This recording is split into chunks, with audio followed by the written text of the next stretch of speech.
Hello friends, स्वागत है आप सभी लोगों का हाईवे क्लासेस पर। आज हम आप लोगों के लिए कुछ विशेष रूप से जो आपका यूपी टेट एग्जाम होने वाला है उसी के रिगार्डिंग बात करेंगे, जिसमें आप समझेंगे। जैसे आपने पीछे एक लेक्चर देखा था, उसमें बहुत ही आपने अच्छा रिस्पॉन्स दिया था, सेम उसी प्रकार से हम आपको यहाँ पर समझाएंगे और चैप्टर वाइज चैप्टर आपको बताएंगे कि किसमें कितना आपका स्कोर रहेगा। और हाल ही फिलहाल में आपको जो आपका 23 जनवरी को जो पेपर लगा हुआ है 2022 यूपी टेट का, उसमें आपको क्या क्या पढ़ना चाहिए जिससे कि आपके नंबर जो है अच्छे से अच्छे आ जाएं। आप वो रिवीजन के तौर पर क्या क्या करना चाहिए। मान लेते हैं आपने ज़्यादा टाइम नहीं पढ़ पाया है, तो क्या रिवीजन करना चाहिए। आपने बहुत सारा पढ़ा है, अब उसको और भी अच्छे से क्लियर करना है, ज़्यादा और भी अच्छे नंबर लाने हैं, तो उसमें कौन सा पढ़ना है। जैसे हम लोग यहाँ पर जैसे एक मैथ का है, मैथ में हमने ये सारे टॉपिक बताए हैं। अगर इन सारे टॉपिक से आप देखोगे और कितने कितने नंबर कहाँ से पूछे जाते हैं, वो भी हमने इसमें शामिल किया है। साथ साथ में जिन्होंने लोगों ने इंग्लिश ली है उनको इंग्लिश के रूप में शामिल किया है, जिन्होंने संस्कृत ली है सेकंड लैंग्वेज, संस्कृत के रूप में भी हमने इसमें शामिल कर लिया है। तो आपका ये कंप्लीट लेक्चर रहेगा जिसमें पूरी रणनीति रहेगी आपकी यूपी टेट से रिगार्डिंग, जो आपकी 2022 में होने वाला है 23 जनवरी को। कुछ ही दिन बचे हुए हैं महज, तो उसमें आप लोगों को अब क्या रिवीजन करना चाहिए। देखो, मैंने बहुत कम से कम रिवीजन के लिए यहाँ पर लिखा हुआ है। आप जल्दी जल्दी इन चैप्टर का रिवीजन अगर कर लेंगे तो आपके अच्छे नंबर आ जाएंगे और पास हो जाएंगे आप। ठीक है, तो चलिए देखते हैं। सबसे पहले तो सबसे पहले आप लेक्चर को लाइक कर दें, क्योंकि लाइक करना आप भूल जाते हैं, और अपने दोस्तों के साथ शेयर करें जिससे उनको भी लगे कि मेरा दोस्त हमसे जो है इतना करीबी है कि उसने इतनी अच्छी चीज हमारे साथ शेयर की है। ठीक है, देखो सबसे पहले आपको क्या करना है। सबसे पहले आपको देखो सीडीपी, जिसको हम लोग चाइल्ड डेवलपमेंट पेडागोजी बोलते हैं, तो इसमें से आपको क्या पढ़ना चाहिए। देखो ऐसे बहुत सारे चैप्टर हैं, जैसे बाल विकास है। बाल विकास के अंदर छोटे छोटे 2-3 चैप्टर हैं, उनको आप पढ़ना है, क्योंकि इसमें से आपको कितना नंबर क्वेश्चन पूछा जाएगा। इसमें से आपको 5 क्वेश्चन पूछे जाएंगे। 5 के 4 हो सकते हैं, 5 के 6 हो सकते हैं, यहाँ 1-2 क्वेश्चन ऊपर नीचे हो सकता है। ठीक, अब बात कर ले इसमें से। अब सबसे बड़ा जो चैप्टर होता है वो होता है अधिगम। मतलब अधिगम का मतलब होता है सीखना। तो अधिगम के बहुत सारे सिद्धांत हैं, उनको आपका पढ़ना है। व्यवहारवादी, संज्ञानवादी, बहुत सारे हैं, जिसमें व्यवहारवादी इंपॉर्टेंट, काफी इंपॉर्टेंट है। ये आपको पढ़ के चलना है, और जिसमें से 20 क्वेश्चन आपके पूछे जाने हैं। कितने? 20। ये आप ध्यान रखना है। लगभग 18 हो सकता है, 19 हो सकता है, 20 हो सकता है, 21 हो सकता है, 17 हो सकता है। 1-2-3 क्वेश्चन ऊपर नीचे रहेंगे, लेकिन अगर आपने अधिगम को पढ़ लिया तो लगभग लोग 20 और 5 25, मतलब सीडीपी यहाँ से 25 क्वेश्चन आएंगे। ठीक है, ये चीज आप ध्यान रखो, इतना पढ़ना है। देखो और बहुत सारे चैप्टर हैं अधिगम के अंतर्गत भी आपको चैप्टर मिलेंगे, इनके अंतर्गत जो चैप्टर हैं वो आपको पढ़ना है। ठीक, वो आप पढ़ लीजिए, आपका ये सीडीपी क्लियर हो जाएगा, क्योंकि बहुत ही कम दिन बचे हुए हैं, और कम दिनों में जो आपको रिवीजन करना है वो हम आपको बता रहे हैं। ठीक, इसमें से आप ये 2 चैप्टर बड़े बड़े ध्यान रखें। अब बात कर लेते हैं हिंदी की। हिंदी में आपको क्या पढ़ना है, ध्यान समझिए। हिंदी में तो ये हिंदी सभी के लिए कंपलसरी है, तो इसमें से कोई दिक्कत वाली बात है नहीं। देखो गद्यांश पद्यांश आएंगे, आपके 4 नंबर के आ जाएंगे। ये तो आपको पढ़ना नहीं है, ठीक है, ये आपको नहीं पढ़ना है, क्योंकि ये तो आपको आएगा, क्योंकि इसमें प्रेजेंट ऑफ माइंड आपका लगेगा तुरंत। फिर आपको रिवीजन क्या करना है, वर्णमाला रिवीजन करना है। इसमें 2 से 3 क्वेश्चन बन जाते हैं। फिर वाक्य पढ़ना है आपको। क्या पढ़ना है? वाक्य। आधा का बनेगा, यहाँ पर वाक्य आपको पढ़ना है। ठीक है, और वाक्य पढ़ने के बाद में आपको विराम चिन्ह पढ़ने हैं, जो लगभग 2 क्वेश्चन आपसे पूछा जाएगा। विकारी में पढ़ना है। विकारी अविकारी आपने शब्द पढ़े होंगे, जो विकार उत्पन्न कर देते हैं शब्दों में, यानी कि जो आपको पाई मात्रा लगाने पर उसके शब्द बदल जाते हैं, वो विकारी शब्द होते हैं।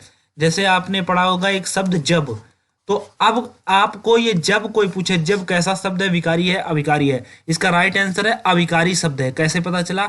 मैं जब वहां गया, तो मैं जब वहां गया, तो जब को आप कभी भी जब ही नहीं कर सकते हो, ना जबू कह सकते हो, यानी कि इसका लिंग परिवर्तन नहीं हो सकता है। पाई मात्रा के अनुसार इसमें कुछ नहीं हो सकता है। जब है तो जब ही रहेगा, जैसे अब है ना, जैसे अतः। तो ऐसे शब्द ये होते हैं अविकारी, आप इसको अति ही नहीं कर सकते हो। तो ऐसे शब्द होते हैं अविकारी। तो आपको अविकारी नहीं पढ़ने हैं, आपको विकारी शब्द पढ़ने हैं, विकारी। ठीक है, विकारी शब्द कौन होते हैं? संज्ञा। सर्वनाम, ये विकारी शब्द है, तो संज्ञा सर्वनाम आपको पढ़ लेना है। ठीक, अब बात कर लेते हैं प्रत्यय और उपसर्ग। ये दो चैप्टर हैं छोटे छोटे, मतलब आपको 1 घंटा 1.5 घंटा लगेगा पढ़ने में, इनको सबको रिवीजन करने में अच्छे से। तो आपको प्रत्यय और उपसर्ग पढ़ लेना है, इसमें से दो जरूर क्वेश्चन आपसे पूछा जाएगा। प्रत्यय उपसर्ग क्या होते हैं? कोई उपसर्ग जो होते हैं शब्दों के शुरू में लगते हैं, प्रत्यय बाद में लगते हैं, और ऐसे आपको पढ़ लेना है। हालांकि अगर आपने नहीं पढ़ा है तो भी आप थोड़ा सा इसका जान लेंगे कि जो है सबसे पहले कौन सा शब्द लगता है, बाद में कौन सा, उससे भी आपका काम चल जाता है, ज़्यादा इसमें पढ़ना नहीं होता है। समास को आप एक बार दोहरा लेंगे, क्योंकि समास तो आपको आता ही होगा जब आप कंपटीशन की तैयारी कर रहे हैं, देख रहे हैं। 3 क्वेश्चन पूछे जा सकते हैं, 2 भी हो सकता है, 4 भी हो सकता है। यहाँ पर 1-2 क्वेश्चन ऊपर नीचे हो जाएगा। रचनाएं की बात करें, हिंदी में रचनाएं बहुत सारी पूछी जाती हैं, तो यहाँ पर रचनाएं कभी कभार 4 भी हो जाती हैं, 3 भी हो जाती हैं, और 6 भी हो सकती हैं, और 5 भी हैं। ठीक है, तो इसमें कई सेटों से मैंने मैच किया है, उसके बाद में आपको बता रहे हैं कि जो अति महत्वपूर्ण चैप्टर हैं वो कौन से हैं। तो यहाँ पर आपको रचनाएं अगर पढ़ लेंगे तो इसमें काफी इंपॉर्टेंट है, रचनाएं को आपको दोहरा कर जाना है। ठीक है, बहुत सारी रटी भी होंगी और आपको दोहरा कर भी जाना है। ठीक, अब बात कर लें हाँ, अब बात कर लेते हैं मैथ में। देखो मैथ सभी के लिए इंपॉर्टेंट है। मैथ में क्या है? संख्याएं एवं संक्रियाएं। तो संख्याएं एवं संक्रियाओं से 8 नंबर का सवाल आपसे पूछा जाएगा। कहीं पर पूछेगा भैया x + y = 8 है, x - y = 2 है, तो x की वैल्यू बताओ। ऐसे करके ये संक्रियाएं होती हैं, वो आपसे पूछी जाएंगी। यानी कि संख्याओं पर आधारित जो सवाल होंगे वो 8 सवाल बनेंगे। सबसे ज्यादा सवाल यहीं से बनता है। जो बेसिक आइडिया है मैथ में बेसिक आइडिया है वो आपको यहाँ से मिलेगा, इस वाले चैप्टर से। तो इस चैप्टर को आपको अच्छे से देख के जाना है, बिल्कुल बेसिक है। अगर आप नहीं भी देख के जाओगे तो भी वहां पर ये चैप्टर कर लोगे, अगर आपको मैथ आती है। ठीक है, फिर है एलसीएम एंड एचसीएफ। तो एलसीएम एंड एचसीएफ के बहुत सारे कॉन्सेप्ट हैं, आपको उसको सीख लेना है, क्योंकि इसमें 2 नंबर का सवाल बनेगा। और भिन्न भी बहुत इंपॉर्टेंट चैप्टर है, तो आपको भिन्न को भी पढ़ना है। प्रतिशत से 3 सवाल बनेंगे, ये परसेंटेज बहुत इंपॉर्टेंट है। 3 से 4 भी हो सकता है, क्योंकि पिछले वाले में परसेंटेज ज्यादा आ रहा था, तो 3 और 4 सवाल भी यहाँ से बनेगा। लाभ हानि को आपको 1 नंबर है। ज्यामिति इंपॉर्टेंट है, तो आपको ज्यामिति 3 से 4 प्रश्न बनेंगे। ज्यामिति में मापन एक होता है, कैलेंडर होता है। कैलेंडर से पक्का एक क्वेश्चन बनेगा आपको। और अगर आप चाहते हो कैलेंडर हमारा क्वेश्चन क्लियर हो जाए, तो आप सर्च करना कैलेंडर बाय हाईवे क्लासेस, तो वहां पर जो लेक्चर आया तो आप उसको देख लेना है। उसमें हमने यूपी नेट के रिकॉर्डिंग कैलेंडर पढ़ाया है, तो आप उसको जरूर कर लें, क्योंकि एक क्वेश्चन यहाँ से जरूर आना है, जरूर। और मेंसुरेशन जिसकी बात करें, क्षेत्रमिति से 5 क्वेश्चन पूछे जाएंगे। बेसिक सब कुछ आइडिया उसमें कवर कर लेना है। जैसे त्रिभुज होते हैं, 3 त्रिभुज होते हैं, 4, उनके बारे में पढ़ लेना है। चतुर्भुज के बारे में पढ़ लेना है, आपको ये वृत्त के बारे में पढ़ लेना है, और एक ये कई प्रकार के चतुर्भुज उनको पढ़ लेना है। ठीक है, फिर आपको 3D, ये 2D में हो गया, और 3D में भी पढ़ लेना है। जैसे आपको गोला हो गया, गोला पढ़ लेना है। फिर आपको बेलन पढ़ लेना है। ठीक है, आपको शंकु पढ़ना है, और आपको घन और घनाभ पढ़ लेना है। तो इतने स्ट्रक्चर आपको कवर कर लेना है विद फॉर्मूले के। अगर आप चाहते हैं कि ये वाला चैप्टर आपको बिल्कुल क्लियर हो जाए, तो मैंने लिंक दे दी है मेंसुरेशन की, आपको उसको फटाफट उसमें से आप जो है देख सकते हैं। मैंने आपको फॉर्मूले भी बताए हैं अलग से, बिल्कुल एक लेक्चर बनाया था जिसमें सिर्फ हमने फॉर्मूले ही रिवीजन करवाए थे, तो आप देख लेना। हालांकि लिंक हमने डिस्क्रिप्शन में दे दी है कंप्लीट मैथ की। अगर आपके पास अभी भी दिन है, क्योंकि आज 14 तारीख है, अभी भी लगभग 7, 8, 9 दिन तो पक्का है, मतलब 8 दिन तो पक्के हैं, तो आप उसको चाहो तो जो आपके इंपॉर्टेंट चैप्टर हैं, आप जिनको नहीं जानते हैं बिल्कुल भी, आप उनको ना पढ़ें। जो बहुत मतलब जो आपको रिवीजन करने हैं, हल्का हल्का जानते हैं, उनको आप पढ़ लें। जो बिल्कुल आपने चैप्टर देखा नहीं है, तो आप उसको ना भी पढ़ें तो भी चलेगा। हालांकि ये वो चैप्टर हैं जो आपने जरूर देखे होंगे, उनमें से रिविजन करना है आपको। ठीक है, अब बात कर लेते हैं पर्यावरण। अब पर्यावरण तो एक जीएस जैसा सब्जेक्ट है, बहुत बड़ा सब्जेक्ट है। इसको कैसे हैंडल करें, तो सबसे यहाँ पर इंपॉर्टेंट जो आपका है वो है संविधान। संविधान से आपका क्वेश्चन बनना है, और वो भी 7 क्वेश्चन बनते हैं, लगभग 6, 7, 5, 8 ऐसे बनेगा। ये संविधान बहुत इंपॉर्टेंट है। नाम इसका पर्यावरण है, लेकिन पर्यावरण के अंतर्गत ही संविधान यहाँ से ज्यादातर पूछा जाता है। फिर आपसे पूछना है भारत की जो नदियां हैं, पर्वत है, मृदा है, पठार है, वन है, अभ्यारण्य है, ध्यान समझना, अभ्यारण्य भी पूछा जाएगा, चट्टाने हैं। यहाँ से लगभग 11 क्वेश्चन पूछे जाएंगे, यानी कि इसको कहते हैं भूगोल। तो यहाँ पर जो भूगोल है वो पर्यावरण के अंतर्गत आएगी, तो भूगोल यहाँ से आपसे पूछी जाएगी। तो ध्यान रखना है आपको, इतने चैप्टर इसके अंतर्गत आप पढ़ लीजिए, आपका काम हो जाएगा।